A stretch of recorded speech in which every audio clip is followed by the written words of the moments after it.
जय श्रीमन नारायण। जो टिप्पणी मैं देने जा रही हूँ वह रामानुज दास श्रीमन गट्टू वेणुगोपालन स्वामी द्वारा दी गई है।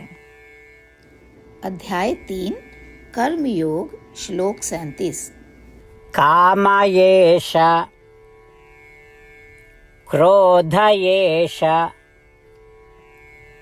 रजोगुण समुद्भवः महाशनो महापाप्मा विद्येनम् इह वैरिणम्। ओम।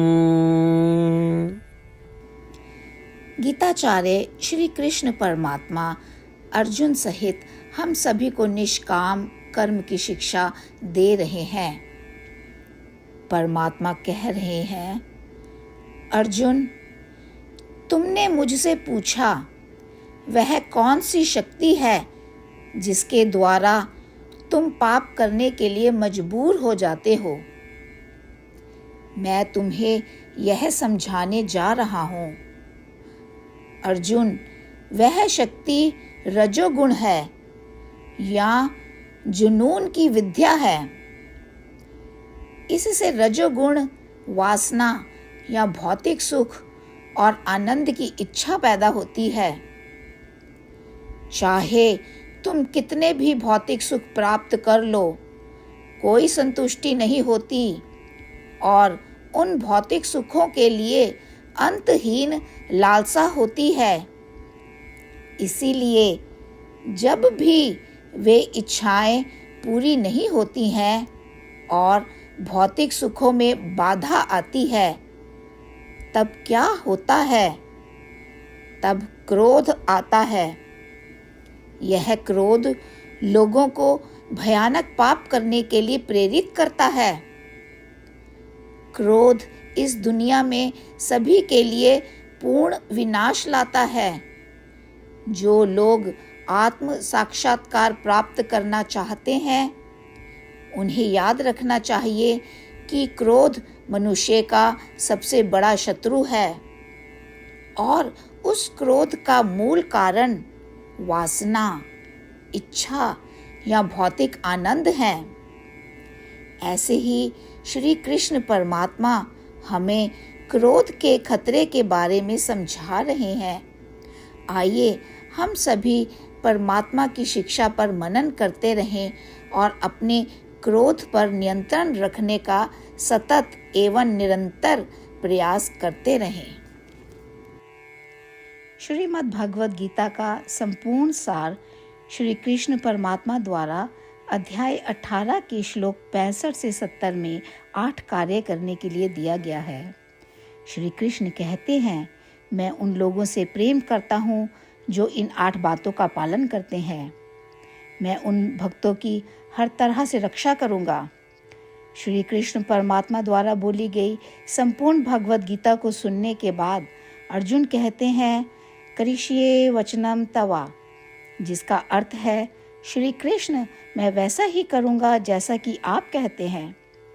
यही कारण है कि श्री कृष्ण ने अर्जुन को सभी प्रकार की सफलताएं और विजय प्रदान की है। आइए हम परमात्मा को अपना वचन दें कि हम इन 8 कार्यों का पालन करेंगे। परमात्मा को इस शब्द देने से बड़ी कोई पूजा, तप या यज्ञ नहीं है। मैं यह 8 व्रत कहूँगी जो हमें करने चाहिए।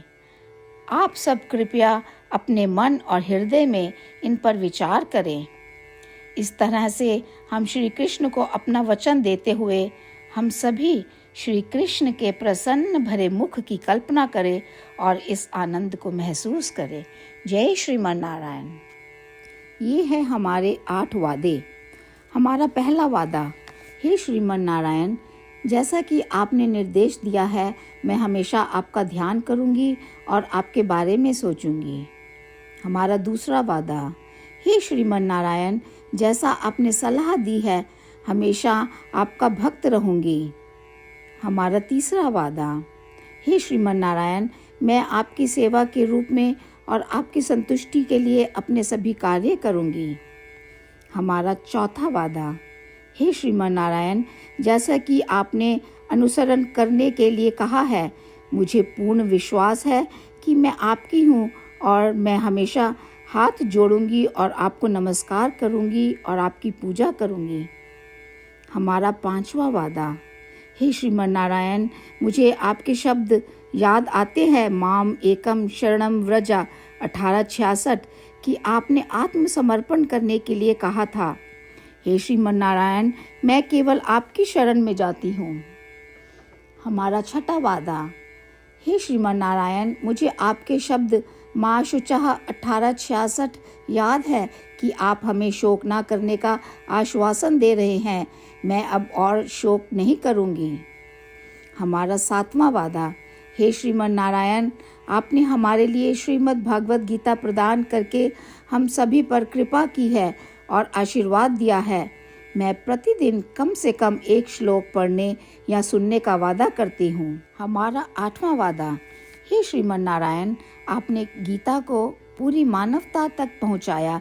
मैं गीता में आपके दिव्य शब्दों को उन भक्तों तक पहुँचाने की कोशिश करूँगी जो गीता से अपरिचित हैं। हमने अभी अभी परमात्मा से अपने 8 वादे किए हैं। श्रीमान नारायण को हर दिन यह वचन देना कि हम वही करेंगे जो वे स्वयं कहते हैं, अपने आप में एक महान पूजा है।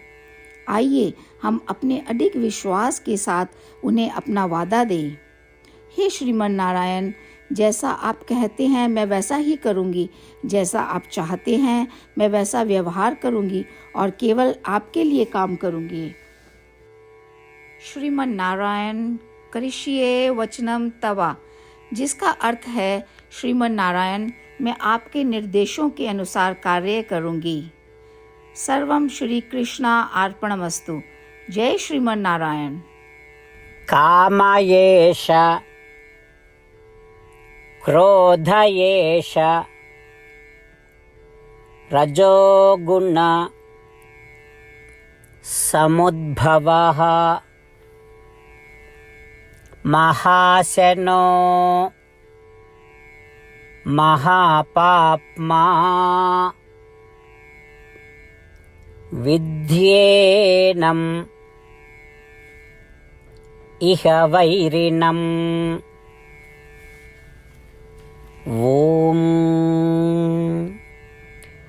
कामयेष क्रोधयेषः रजोगुणसमुद्भवः महाशनो महापाप्मा विद्येनमिह वैरिणम्। ॐ श्रीमन्नारायण करिष्ये वचनं तव। सर्वं श्रीकृष्णार्पणमस्तु। जय श्रीमन्नारायण।